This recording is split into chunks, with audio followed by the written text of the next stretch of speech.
Hey there. Subscribe to my channel. And also press this bell icon.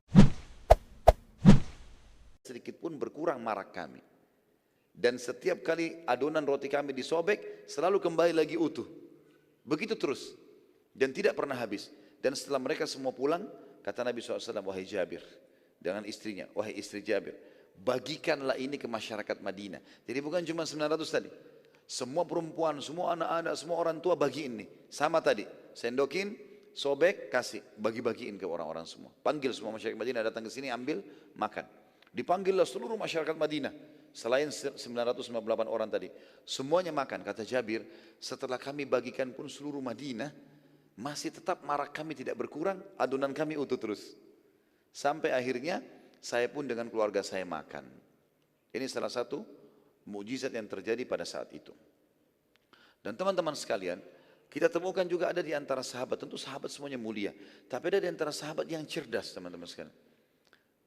Yang paling pertama tentu selain kecerdasan mereka, taufik dari Allah. Allah SWT memang memudahkan di tangan mereka. Setiap kali ada sahabat yang punya inisiatif positif, dan itu dia sampaikan ke Nabi SAW, maka tiba-tiba itu menjadi sebuah keberkahan.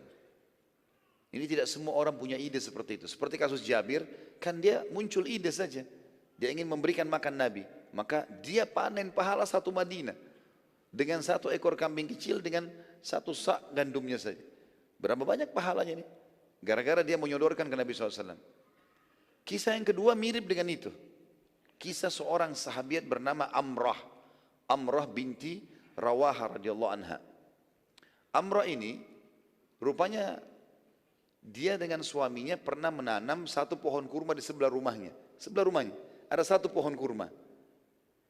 Maka dia tahu kalau suaminya ikut di khandak, di parit. Maka dia coba mengambil kurma-kurma yang ada yang kebetulan lagi panen. Diambil sama dia, diturunin, tapi tidak banyak, cuma satu keranjang saja. Lalu Amrah mengambil keputusan untuk datang ke parit. Dia datangi suaminya. Suaminya kebetulan 10 orang tadi saya bilang, per 10 orang lagi gali. Cari, ketemu suaminya, dia bilang, ya suamiku ini makanan. Silakan ambillah, gitu kan. Maka suaminya mengatakan, baiklah. Kita bawa ini, suaminya sama Amrah dua-duanya bawa ke Nabi SAW. Jangan kita makan. Urusan Nabi SAW nanti. Nabi duluan makan, tidak apa-apa. Dibawalah ke hadapan Nabi SAW sambil Amrah mengatakan, ya Rasulullah, ini saya bawain suami saya. Tapi suami saya mengatakan, suruh bawa kepada anda gitu. Kata Nabi SAW, baiklah. Beliau pun membuka jubahnya ya, atau surbannya, ada beberapa riwayat. Kemudian beliau letakkan. Lalu beliau mengatakan, tuangkanlah di sini. Jadi di atas surban Nabi SAW, dituangkanlah kurma tersebut. Tiba-tiba kurma itu membanyak. Sampai menjadi seperti gunung yang besar. Kurma tadi tiba-tiba membanyak sendiri. Entah bagaimana kuasa Allah SWT membanyak. Dan seluruh satu parit disuruh makan oleh Nabi SAW. Setelah mereka makan semua, ya sudah puas, sudah makan semuanya, barulah terlihat gunungan itu berkurang. Tapi ini termasuk yang terjadi, mukjizat Nabi SAW berhubungan dengan makanan pada saat itu. Mukjizat yang ketiga yang terjadi adalah bagaimana Nabi SAW memecahkan batu yang besar. Dan batu ini sangat keras. Tidak bisa, sahabat sudah mencoba berapa orang tidak bisa pecah. Jabir radhiyallahu anhu tadi perawi yang kisahnya tadi juga meriwayatkan sebuah hadis yang sahih bahwa saat kami sedang menggali parit maka kami menemukan sebuah batu yang sangat besar yang menyulitkan kami melanjutkan penggalian. Lalu kami mengadukan kepada Nabi alaihi salatu wassalam.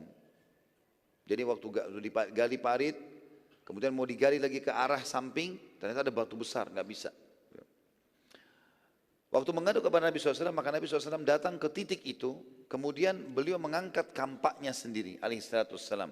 Batu ini besar sekali di hadapan Nabi. Dan ini mau diperlebar parit.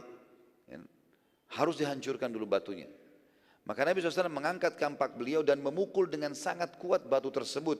Tiba-tiba, hantaman kampak itu di batu besar di depan Nabi SAW. Dan batu ini kata sebagian ahli tafsir, ahli sejarah, kemungkinan batu ini sebesar parit itu, berarti sekitar 5 meter besarnya, ya. Dan lebarnya sekitar 7 meter, karena selebar parit itu, tinggi dan besar. Jadi sangat besar batu ini, dan keras, tidak mungkin mereka bisa ubah. Jadi ini bukan sekedar batu yang cuma 1 meter, 2 meter yang bisa sahabat angkat. Enggak, memang ini batu yang sulit mereka pecahkan. Maka Nabi SAW menghantam kampak beliau di situ, di tengah-tengah batu itu. Tiba-tiba keluar cahaya yang terang. Pada saat itu, ya, kami mendengar Nabi SAW bertakbir seraya beliau bersabda.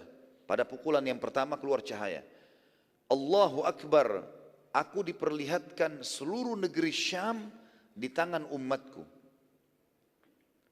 Lalu kemudian Nabi SAW mengangkat tadi kampaknya, dipukul lagi yang kedua kali. Keluar lagi cahaya yang terang. Lalu beliau mengatakan, Allahu Akbar, aku diperlihatkan seluruh wilayah Persia di tangan umatku. Lalu kemudian beliau memukul yang ketiga, keluar cahaya lagi. Jadi tadi setelah keluar cahaya, kemudian hilang cahaya itu. Dipukul yang ketiga kali, batu tersebut, dan akhirnya membuat batu itu pecah, hancur semuanya, lebur, jatuh dengan sendirinya, ya, seperti jadi tanah yang hancur. Kemudian Nabi SAW mengatakan keluar cahaya yang ketiga tadi, Allahu Akbar, aku diperlihatkan seluruh Yaman, maksudnya Yaman ini adalah Jazirah Arab, ya, di dalam tanganku atau di tangan umatku. Waktu itu tersebar berita di antara sahabat, Allahu Akbar, Rasulullah dikasih berita gembira sama Allah. Persia begitu luas, setengah dunia dikuasai. Negeri Syam, artinya negeri Syam dan di atasnya, termasuk Turki di atas, itu juga akan wilayah umat Islam. Jazirah Arab semuanya dikuasai, diperlihatkan gitu. Maka tersebar berita. Apa yang terjadi? Orang-orang munafik yang sempat ikut di situ bilang, ini mereka sebarin isu, mereka mau meredam muslimin. Apa yang mereka bilang? Sungguh Muhammad telah mengucapkan kalimat yang aneh. Kelihatan kemunafikannya, dia tidak bilang Rasulullah. Dan ini bukan satu dua orang yang bicara. Banyak orang di antara mereka bicara begitu. Bagaimana bisa kami sekarang tidak dapat tenang dalam buang hajatnya? Tidak bisa dia buang air besar, tidak bisa keluar dari parit, tidak bisa buang air kecil, meninggalkan parit. Sementara dia menjanjikan kemenangan menguasai dunia. Dan Allah subhanahu wa ta'ala mengekalkan perkataan mereka dalam surah Al-Ahzab. Nanti kita akan tadabburi surah Al-Ahzab di perang ini tentunya ya. Ini surah nomor 33 ayat 12. Surah nomor 33 ayat 12. A'udzu billahi minasyaitonir rajim. Wa idh yaqulul munafiquna walladzina fi qulubihim maradun ma wa'adana Allahu wa rasuluhu ma wa'adana Allahu wa rasuluhu illa gurura. Dan ingatlah, dan saya sudah bilang teman-teman sekalian, setiap dalam Al-Quran ada kalimat ingatlah, artinya pelajarilah. Ya. Dan ingatlah ketika orang-orang munafik dan orang-orang yang ada penyakit dalam hatinya berkata, Allah dan Rasulnya tidak menjanjikan kepada kami melainkan tipu daya saja. Subhanallah teman-teman sekalian, perkataan Nabi SAW terbukti hanya 10 tahun dari waktu itu. 10 tahun saja. Kan perang Khandak terjadi bulan Syawal tahun 5 Hijriah. Di tahun 15 Hijriah, 10 tahun setelah itu, di zaman kerajaan Umar bin Khattab, negeri Syam takluk. Negeri Syam takluk. Kita tahu ada perang Yarmuk. Umar bin Khattab mengutus saat Abu Ubaidah bin Jarrah dengan Khalid bin Walid menembus negeri Syam. Sampai Umar bin Khattab menerima sendiri kunci Masjid Aqsa. Tahun 16 Hijriah, setahun sesudahnya, Umar bin Khattab mengutus Sa'ad bin Abi Waqqas dengan 30.000 pasukan menembus Persia. Dan Persia takluk di tangan muslimin. Begitu pula dengan Yaman, masuk Islam. Jazirah Arab, sebelum meninggal Nabi SAW sudah masuk Islam. Dan ini terbukti semuanya apa yang Nabi SAW sudah ucapkan. Kita masuk ke pelan-pelan peperangan ini sampai nanti akan ada kecamuk peperangan atau akan duel di antara muslimin dan orang-orang kafir Quraisy. Sudah kita bahas masalah mujizat di parit dan prosesi penggalian parit. Kita kembali membahas dulu tentang suku Yahudi tadi yang ada di Madinah. Namanya Quraidah. Ada kisah pengkhianatan suku Quraidah. Tadinya kan mereka punya sepakat perdamaian. Dan mereka takut sekali dengan umat Islam. Mereka tidak mau berkhianat. Takut nanti diusir seperti kejadian Qainuqa dan Nadir. Sementara suku Quraidah, jumlah mereka lebih sedikit dari Nadir dan Qainuqa. Bisa saja mereka diusir.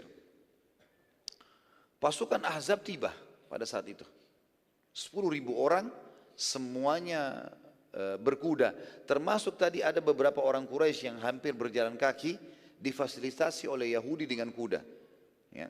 Tadi kan kita sempat bilang 1.800 orang, ya, sekitar 1.500 pasukan unta, 300 orang pasukan kuda dari orang Quraisy dari 1.800. Berarti masih ada 2.200 orang tidak menggunakan kendaraan tunggangan. Maka orang Yahudi mensupport dengan kuda-kuda. Sehingga orang-orang Quraisy pun 4.000 semuanya Hey there. Subscribe to my channel. And also press this bell icon.